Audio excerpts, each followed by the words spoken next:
Memo Ochoa llegó a su gol número 1000 en su carrera y abrió el debate sobre si es o no el mejor portero mexicano que hemos tenido. Hoy en Fuera de Banda hablamos de sus estadísticas y un poco de análisis de cómo ha sido la carrera del portero mexicano. Comenzamos. Bueno, para empezar quería hablar de eso sí, Memo Ochoa llegó a la cifra de 1000 goles recibidos en su carrera y despertó muchas polémicas, memes y comentarios acerca de lo malo que es el portero mexicano. Y hoy quería hablar si es una leyenda o es un jugador inflado por las estadísticas o por Televisa para ser de lo mejor de la historia de México. En primer lugar quería que habláramos de esta situación de recibir 1000 goles. Creo que es un poco injusta la comparativa que hay entre otros porteros mexicanos que también recibieron bastantes goles en su carrera. Y también evidentemente es portero, va a recibir goles. Pero no me gustaron mucho las comparativas que se hicieron sobre Memo Ochoa, que tiene un promedio de 1.38 goles recibidos en su carrera. En los 724 partidos que ha disputado ha recibido 1000 goles, un poco más de un gol por partido. Son números peores que por ejemplo los de Osvaldo Sánchez, otro portero mexicano, que promedia 1.28 goles por partido. 1.10% menos que Memo Ochoa. Y también el Conejo Pérez, que tiene más o menos el mismo porcentaje. Y Corona tiene un poco menos, 1.22. Pero aquí creo que en el análisis nos quedamos un poco cortos si comparamos las cifras así a nivel macro y decir, no, a Memo Ochoa le meten más goles, es más malo. Creo que el fútbol no se puede medir de esa forma. Memo Ochoa no hizo esos números en México. Desde que debutó muy joven por allá de 2002-2003, Memo Ochoa estuvo hasta alrededor de 10 años en la Liga Mexicana y después decidió ir a Europa, a los equipos que le abrieron la puerta, como lo fue el Ajaccio de la Ligue 1, el Málaga, el Granada en la Liga Española y también ahora la Salernitana en la Liga Italiana. También jugó en el Royal Antwerp en la Liga... en un equipo belga en la liga de ese país y evidentemente no estuvo arropado de la mejor forma. No es algo que yo diga, evidentemente se sabe que si en un equipo tienes una peor defensa estás más propenso a recibir goles y es diferente jugar en Europa en ligas top en el mundo como lo es la Ligue 1, la Liga Española y la Serie A que jugar en México. Entonces creo que esta comparativa de saber si como Memo Ochoa recibió más goles es más malo es un poco errónea, porque no es lo mismo jugar en México en las Chivas, en el Santos como lo hizo Osvaldo Sánchez, jugar en el Cruz Azul y en el Pachuca como lo hizo el Conejo Pérez, o jugar en Tecos y Cruz Azul como lo hizo Corona. Quizá el único de estos equipos que realmente pelearía el descenso en México era Tecos. Fuera de ahí los demás peleaban títulos y posiciones importantes en la tabla, lo cual sí da un poco diferentes formas de recibir las ocasiones y evidentemente da un contexto mucho más favorable a porteros como Osvaldo, el Conejo o Corona. Entonces, aunque Memo Ochoa recibió más goles, en mi opinión creo que esto sí se puede reflejar y se puede tener en cuenta que Memo Ochoa jugó en peores equipos en su liga. En su contexto vivía prácticamente en los peores 3 equipos, por eso terminó descendiendo. O en los peores 5 si quieren que lo dejemos ahí. Memo Ochoa jugaba en los top 5 peores equipos de su liga. Evidentemente va a recibir más goles porque está menos arropado que porteros que juegan en posiblemente el top 10 equipos de la Liga Mexicana, como lo pueden ser Osvaldo, el Conejo o Corona.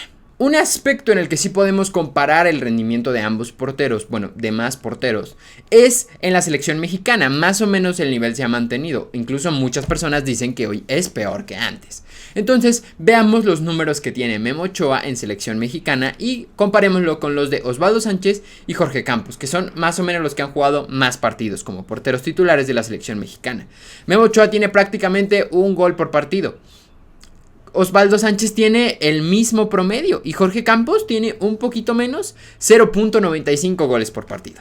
Ahí están más o menos equilibrados en una situación similar, aunque no es del todo justa, evidentemente. Las selecciones cambian, el nivel va cambiando y las defensas no son las mismas para los tres. Así que es muy complicado encontrar un espacio en el que podamos compararlos realmente y que podamos sacar conclusiones a partir de ahí, pero creo que sí nos deja una buena conclusión. Al final, Osvaldo, Memo y Jorge Campos tienen prácticamente los mismos números en selección mexicana, muy similares cuando han tenido las condiciones más parecidas en su carrera. Un aspecto que creo que ayuda a argumentar un poco más lo que estaba diciendo de que Memo Ochoa ha jugado en peores partidos o en peores equipos que los otros porteros mexicanos, ya que es el único que se atrevió a ir a Europa, son las estadísticas que presentó StatKicks hace algunos días, en el 10 de marzo, en la que hablaba de los goles recibidos cada 90 minutos desde su debut. Como les dije, el promedio en toda la carrera de Memo Ochoa es de 1.38.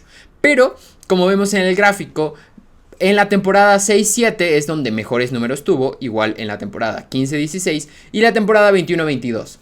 ¿Y cuál es la situación? Pues dos de estas temporadas fueron jugando en México, jugando en el América. Cuando Memo Ochoa estuvo en un mejor contexto, tuvo mejores números. Y eso es lo que quería decir. Realmente se me hace un poco complicado comparar las situaciones que vivieron ambos porteros. Bueno, que no ambos porteros, sino todos los porteros mexicanos que decidieron quedarse en México a tener mejores números y una mejor vida. Memo Ochoa salió de su zona de confort y eso no se puede medir con estadística, pero creo que sí podemos tenerlo en cuenta a la hora de calificar a un jugador. Otras estadísticas que presenta la misma página son la efectividad de atajadas, el porcentaje de remates recibidos a puerta que fueron atajados, en la cual Memo Ochoa tiene un 72% en clubes y un 73% en selección. Y aquí lo vemos, la efectividad de Ochoa promedio está ligeramente por encima de la efectividad de un portero profesional en 30 ligas del mundo, que es de 69%. Está un poquito por arriba, pero es prácticamente lo mismo. Es un portero normalito que ha jugado en ligas más complicadas que Osvaldo el Conejo o cualquier portero mexicano en la historia. Y aquí mucha gente dirá, bueno, evidentemente a Memo Ochoa le disparan más veces que a la mayoría de porteros en el mundo prácticamente. Por eso su porcentaje es alto, pero realmente creo que, por lo poco que sé de estadística, realmente no cambiaría mucho. Es decir, si a ti te tiran 4 veces y te meten uno de esos 4 tiros, tienes un 75% de efectividad atajando. Si te tiran 8, pues el porcentaje sería que tú atajas más o menos 6 ocasiones y recibes 2. Entonces al final el porcentaje no se ve tan afectado por la cantidad de tiros que tengas. Y además, a los porteros les suelen tirar. Evidentemente los porcentajes se terminan decantando por la cantidad de tiros que reciban en su carrera. Y pues son porteros, van a recibir muchísimos tiros en su carrera. Entonces simplemente son datos que nos ayudan a ver exactamente dónde se coloca Memo Ochoa.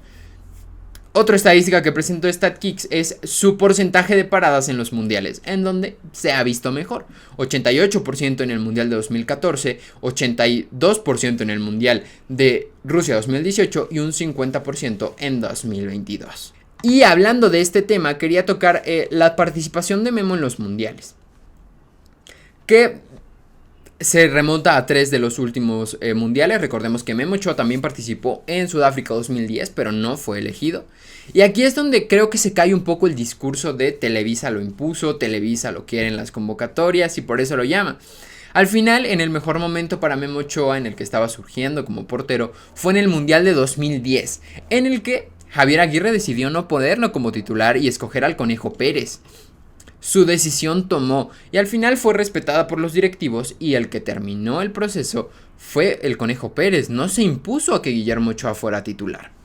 Luego, en 2014, Memo Ochoa sí fue titular cuando ya jugaba en Francia y su principal competidor era Corona. Y si quisiéramos hablar de esta situación de que lo impusieron, etcétera, creo que Corona sería el principal afectado y él simplemente se ha limitado a decir para AS en 2023: en el 2014 creo que fue mi mejor época y donde creí que podía ser titular, pero al final respeté las decisiones técnicas y tácticas del entrenador en turno y seguí apoyando a la selección. Ni siquiera él tiene algo en contra de Memo Ochoa por haberlo superado en ese mundial. Después, 2018, el mundial en el que Juan Carlos Osorio era director técnico de la selección mexicana, posiblemente el más cuestionado de los últimos años por sus decisiones técnicas y tácticas. Hacía cambios en las llamadas rotaciones y siempre fue muy criticado por la prensa. Y tampoco cambió a Ochoa, es decir, al técnico que menos le ha importado lo que digan de él, también decidió mantener a Ochoa. Aquí la competencia era con Talavera y el propio Corona y al final el técnico colombiano se terminó decantando por Memo. Después, en 2022, el técnico era el Tata Martino, técnico al que no le importó sentar a Edson Álvarez en posiblemente el mejor jugador mexicano en el partido más importante, ese partido de fase de grupos frente a Argentina.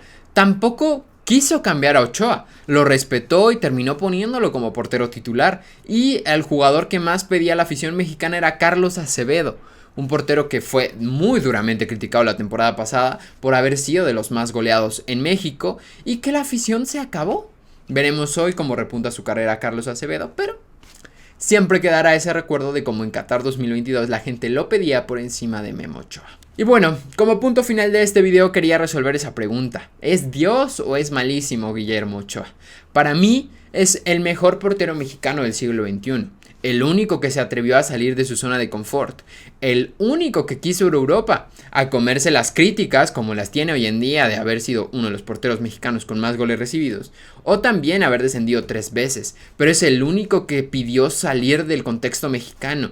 Y es lo que le pedimos a los jugadores, ¿no? Recordamos cómo le tundieron a Alexis Vega por no aceptar la oportunidad de ir a Europa. Por no salir de su zona de confort. Y eso es exactamente lo que hizo Osvaldo Sánchez u otros porteros que pudieron tener la oportunidad de ir al fútbol europeo. Memo Ochoa no, mostró tener una mentalidad distinta y que se ganó las críticas como esta, decir que es el peor portero mexicano, que es una coladera y que recibió 1000 goles, entonces hay que reírnos de él.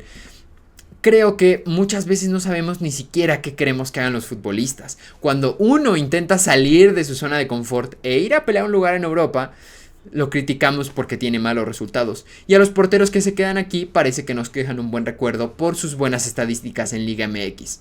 Para mí, Memo Ochoa no está ni cerca de ser de los mejores porteros del mundo y creo que nunca lo estuvo. Pero en el contexto mexicano para mí sí es el mejor portero mexicano del siglo XXI, el único que se atrevió a salir de su zona de confort y el que ha sido el mejor jugador en mi opinión de los últimos 3 mundiales para México. Otra discusión ya es si Memo Ochoa debe seguir siendo titular hoy en la selección mexicana o Malagón tiene que ocupar su lugar, aunque evidentemente la decisión que sea tomada se dirá que el portero fue impuesto por Televisa, porque da la casualidad de que Malagón también es portero del América. Entonces realmente la afición mexicana nunca va a estar conforme con quien esté en la portería. Simplemente se va a criticar porque es más fácil criticar a un solo futbolista por los malos resultados que a todo el contexto que rodea al fútbol mexicano. Espero que les haya gustado este video de Fuera de Banda, los invito a suscribirse al canal, seguirme en la cuenta de Twitter, de TikTok o de Instagram y también dejar en los comentarios cuál es su opinión sobre Memo Ochoa, cuál es la mejor atajada que le recuerdan y el peor error que le recuerdan. Porque sí, podemos decir que Memo Ochoa es un buen portero, pero ha tenido errores lamentables. Muchas gracias por haber visto este video, nos vemos en la próxima.